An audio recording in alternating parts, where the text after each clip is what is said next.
한겨레 21의 김환 기자와 또 박지훈 변호사 모시고 삼부 토건 이야기 좀 해보려고 합니다. 네. 예, 요즘 화제의 중심에 있는 곳이고 특검이 김건희 특검이 현판 올리고 수사를 착수하자마자 첫 강제 수사를 했던 것이 삼부 토건 본사 그리고 옛 본사 그리고 그 관련한 사람들의 집까지 해서 총 13곳의 장소를 압수수색했다는 내용이었는데 이 내용을 이야기하면 옛날 이야기까지 또 하면 재밌거든요. 그래서 그 이야기를 한번 해볼까 합니다. 박지훈 변호사 나오셨습니다. 네, 안녕하세요. 박지훈입니다. 예, 그리고 김환 기자도 함께합니다. 어서 오십시오. 네, 안녕하세요.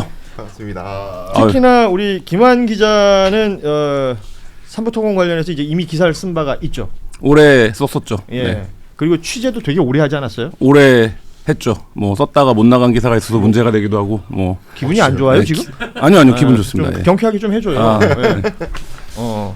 박지훈 변호사도 그 김건희 특검이 발족하자마자 삼부토건을 갔단 말이에요. 네. 예상했어요? 저는 조금은 예상을 했습니다. 가장 거의 그림이 다 그려져 있고 이종호의 입만 이제 열면 큰 것을 잡을 수 있거든요. 대통령과 전 대통령과 김건희까지. 그래서 저는 여러 가지 16가지가 있지만 한다면 3부가 가장 가능성이 크지 않을까 했는데 생각보다 더 빨리 들어갔네요. 그러니까 삼부토건은 지금 얘기되는 게 이제 주가 조작이잖아요. 그렇죠. 이게 도이치모터스 주가 조작과는 달리 대통령이 된 이후에 벌어진 일이고 삼부토건이라는 회사가 홈페이지에 보면 해외 사업 접는다.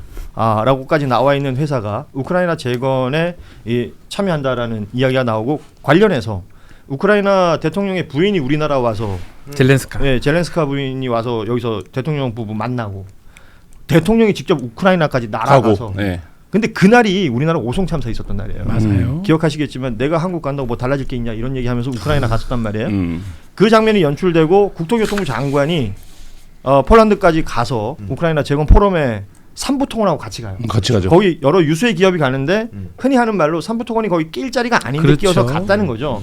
그리고 삼부토건의 주가는 급등을 하고 1,000원짜리가 5,500원이 됐죠. 그렇기 때문에 의심스럽다. 그리고 이제 3부 체크해봐라. 그러니까 여기서 결정. 여기서 중요한 거죠.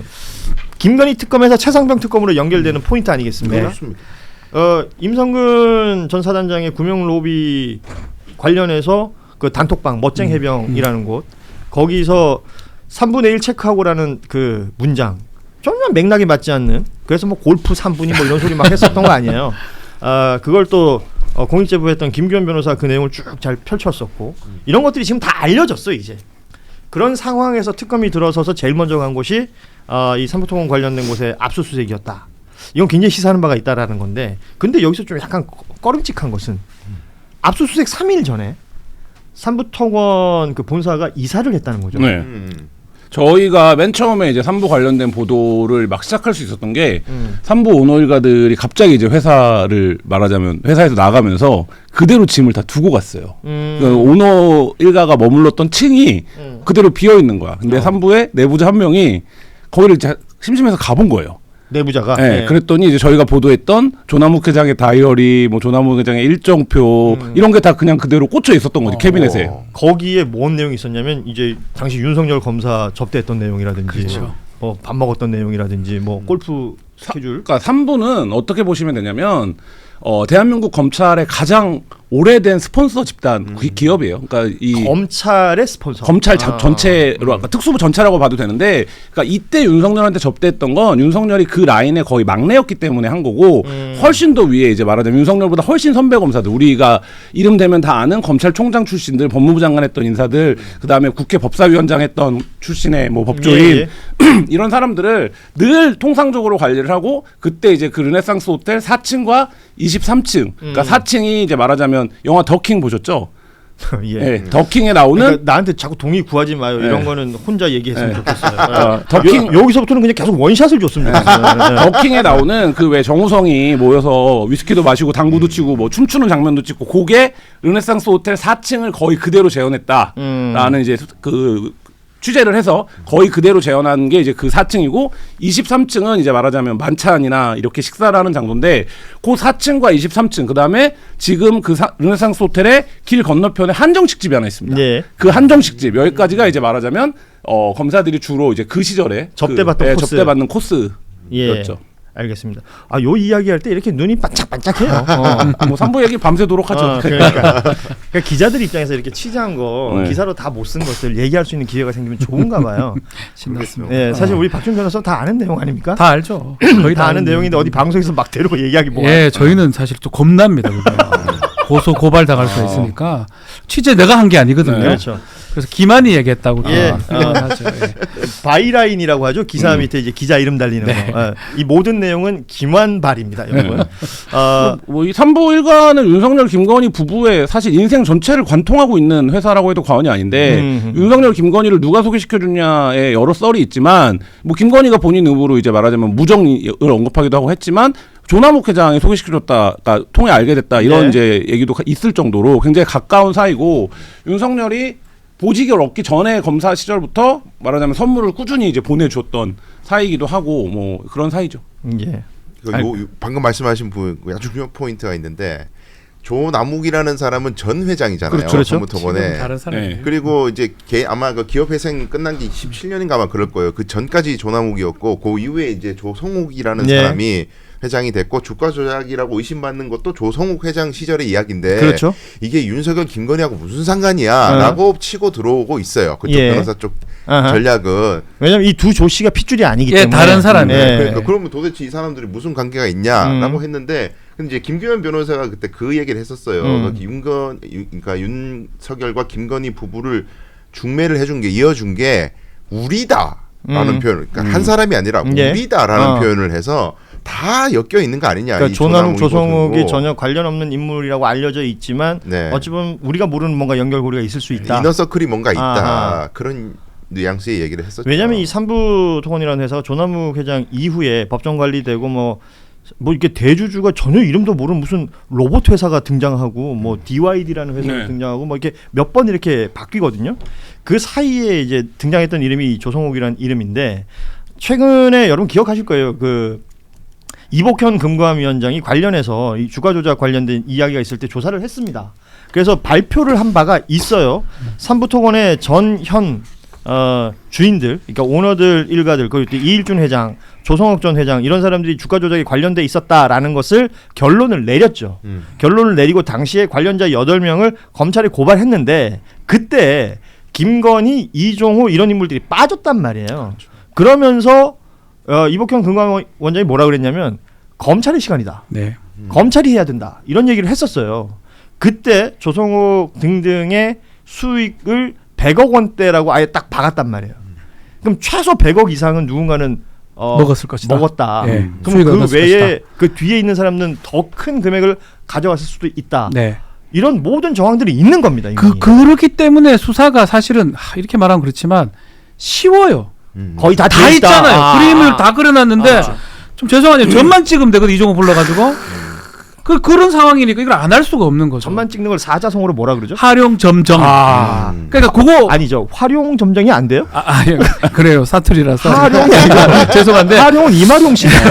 그래서 이 사건을 사실은 특검 입장에서 사실 어쩌면 최혜병 특검하고도 연관성이 있는 거거든요. 그렇죠. 예. 그럼에도 불구하고 가장 근접한 사건이기 때문에 시작을 했는데 저는 이거 압수수색을 할 거를 알고 이렇게 숨긴 거, 옮긴 거. 저는 이거는 이쪽에서 완전 큰 실수를 한 것 같거든요. 그러니까 사흘 전에 이사했다는 분 네. 얘기하는 거죠. 이게 그럼 정보가 샜다는 겁니까? 센 것도 센 거지만 아니면 진작 좀 옮겨놨었어야 되는 거 아니에요. 뭐 이런 건 좀 이상한 얘기긴 한데 오히려 이렇게 하면서 수사의 어떤 동력을 확보할 가능성이 큽니다. 너희들은 증거인멸하는 그룹이다. 왜냐하면 JTBC 보도 보면 급하게 이사한 흔적이 있다는 거예요. 네. 뭐 여기 인감증명서도 그대로 다 남아 흘려놓고. 있고. 그 이 상황이요 얼마나 예. 더 웃기냐면은 삼부토건이 지난 3월 1일부터 주식거래 정지 상태였고요. 그리고 3월 말에 회생 개시 신청을 했었어요. 법원에. 예. 그래서 요 7월 17일인가요? 다다음 주까지 법원에 회생 계획을 내야 되는 상황이에요. 우리 회사 이렇게 살릴 테니까 제발 회생 결정 좀 내려주세요. 우리 봐주세요. 그거 막 열심히 해야 될 시기에 돈도 없는 지금 부채가 마이너스 800%인가 그래요. 그렇죠. 4년 5년 연속 영업 손실이에요. 이런 회사가 지금 무슨 돈으로 이전하냐고요, 사무실을. 이전하는 이 게 상황에 지금 말이 회생 되나요? 계획 짜야 되는 시기에. 중구에서 종로로. 네. 말이 안 되죠, 사실은. 어허. 도망간 걸로 보이고 그 본인들은 정말 겁이 나거나 증거 인멸 뭐 어떤 방법으로 했던 걸로 보이지만 수사하는 입장에서는 오히려 반대로 생각하면 됩니다. 그렇죠. 뭘 당한 게 아니에요. 음흠. 또 흘렸거든 가면서. 예. 너희들은 확실히 증거인멸 우려가 있구나. 그러니까 신병을 할 수 있는 확보할 수 있는 어쩌면 증거들을 남기고 간 거예요. 예. 차라리 안 했어야 돼요. 제가 저라면 진작에 숨기고 떳떳하게 조사를 받을 거예요. 지금 이미 많이 숨겨놨다는 얘기가 있던데.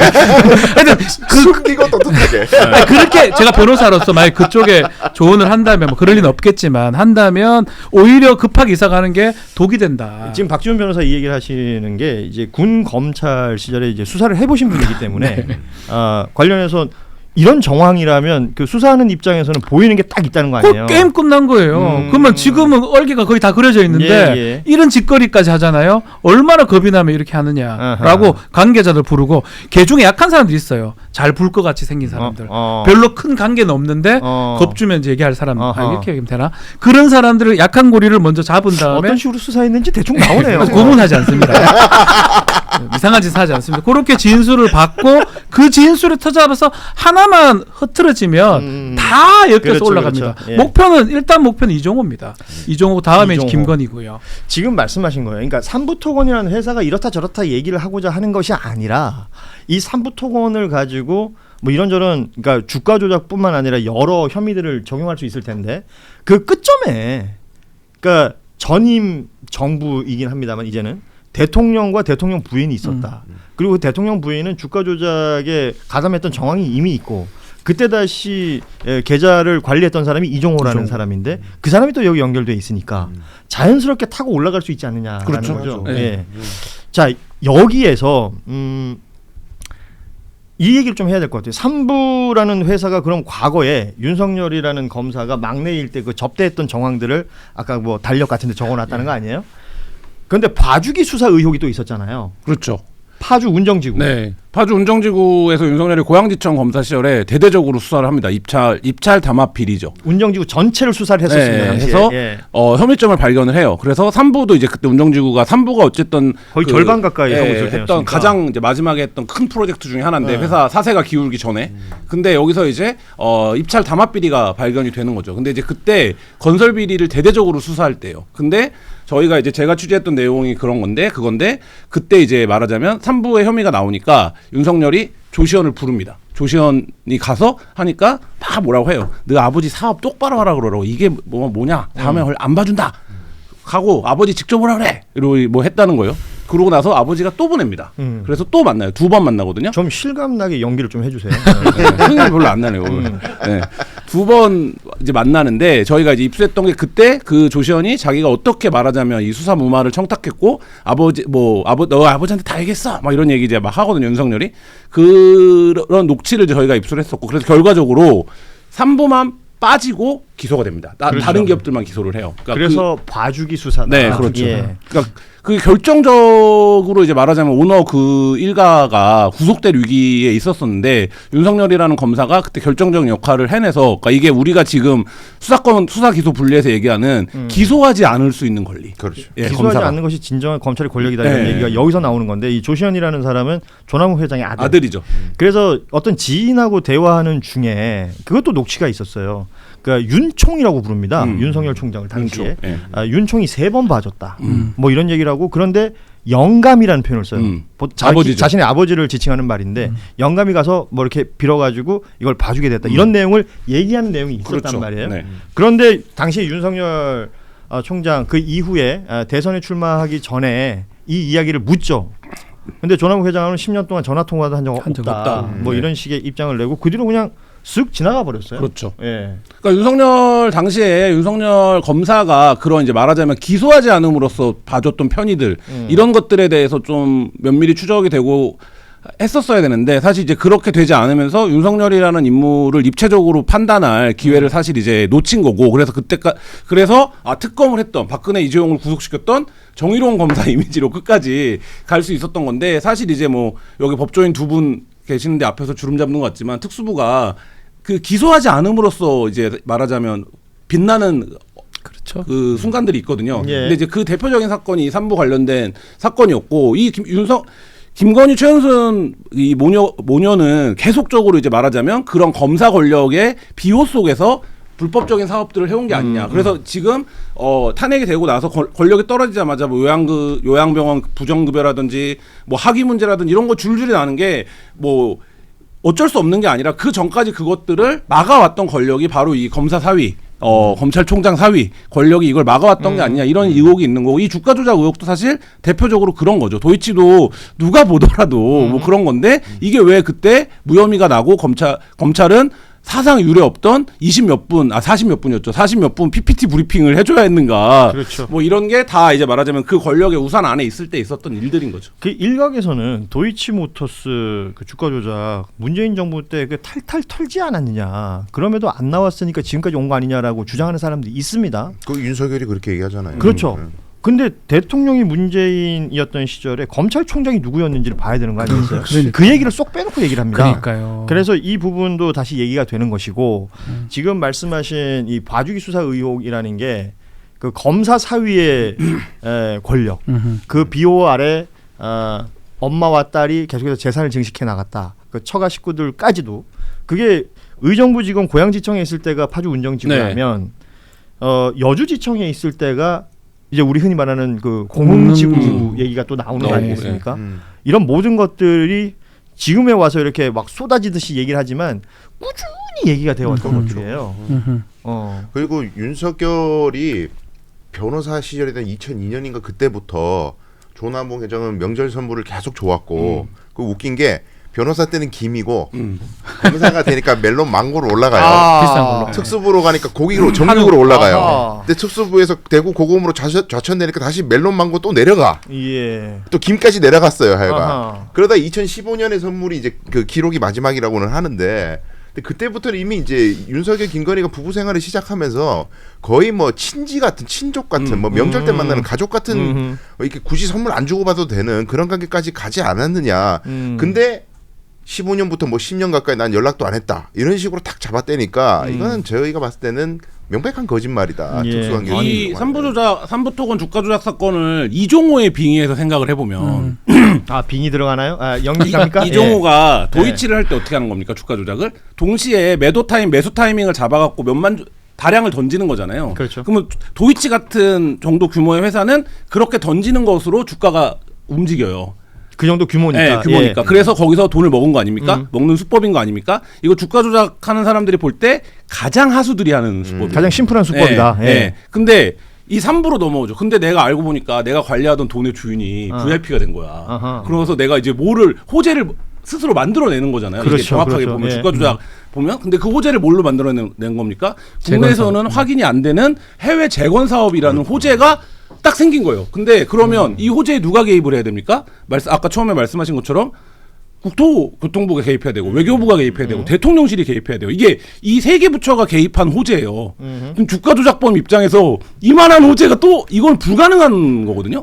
일부러 만들려고 해도 어려운 네, 거죠. 근데 예. 그 호재가 딱 나고 이 호재를 뒷받침하는 장관이 이 회사 대표를 데리고 같이 우크라이나까지 갔어요. 폴란드였어요. 네. 그건 원희룡이 혼나야 되는 거예요. 그지? 네, 그러니까 이 지점에서 놓고 보면 이종호 입장에서는 뭐 이거는 3부는 그냥 예. 쉽게 번 거죠 돈을. 왜냐하면 매수 타이밍 하려면 지금 바로 지금 딱 던져야 되는데 이건 그게 아니라 정부가 호재를 만들어주고 우리는 그 전에 쌀 때 1,000원 할 때 이걸 사놨다가 돈을 벌었다 이렇게 판단을 해보면 금감원에서 발표할 때 오너일가만 100억대라고 했어요. 그렇죠. 근데 이 오너일가가 가지고 있었던 지분 제가 재무제표에서 보니까 5%대예요. 그러면 그 전현이 갖고 있었던 말하자면 주가를 다 합치면 이게 얼마인지를 지금 이제 따져봐야 되는 상황인 거죠. 진짜 계산 빠르네. 아닌가요? 바로 2,000원인가요? 예. 주식 손해를 많이 보다 보니까 예. 그런 거는 충분히 계산해야 되는데 그래서 이걸 시작한 겁니다. 관통하는 거거든요, 사실. 근데 사실 중간에 우리 변호사님 말씀하셨지만 단전이 있어요. 조남옥에서 조성옥 변하면서 그 연결 부분은 아직 확인을 좀 더 해봐야 되고 그렇죠. 그 아들 뭐 이래가 구치소 그런 얘기도 사실 있었긴 한데 그것도 확인을 좀 해보긴 해야 되는데 결국은 김건희 특검에서 이 사건을 제일 먼저 한 거는 이게 가장 약하면서 가장 강하다고 생각한 것 같고 저는 만약에 이걸 잘만 이종호부터 좀 건드리기 시작하면 김건희 윤석열의 오래된 산부까지 예. 갈 수도 있지 않나. 그렇죠. 기대를 좀 해봅니다. 그래서 그 아들 얘기가 그거죠.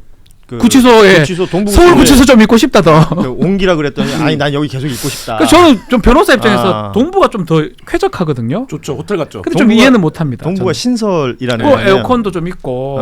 뭐 과밀 이슈는 있는데 네, 예. 서울구치소보다는 좀 나은데 그거는 좀 특이하게 그 아들인데 서울구치소 더 있고 싶다. 그러니까 서울 구치소에는 이미 이제 소위 말해서 약을 다 쳐놨기 네, 때문에 그래서 그런 거겠죠. 거기가 더 편하다. 그래서 그거를 이제 아니 왜 우리는 산부 이야기를 하면 이렇게 근데 자꾸 이게 중요한 얘기니까. 전문 용어를 써야 되는지 모르겠어요. 이종호가 그런 얘기를 듣고 뭔가 라더견 사건하고 연결시켜 준다 뭐 등등의 얘기도 했었거든요. 예. 그러니까 이것도 그러니까 너무나 많은 증거들이 이제 사실 있는데 이걸 붙이면 되는데 붙여주는 거는 사실은 진술이 필요한 그렇죠. 거거든요. 그러려면 그 사람의 약점이라든지 약한 부분을 잡아야 되고. 그러니까 중요한 그런 상황입니다. 포인트만 연결이 되면 이건 진짜 아까 말씀하신 것처럼 고구마 줄기처럼 쫙 쫙 올라올 수 있는 그렇죠.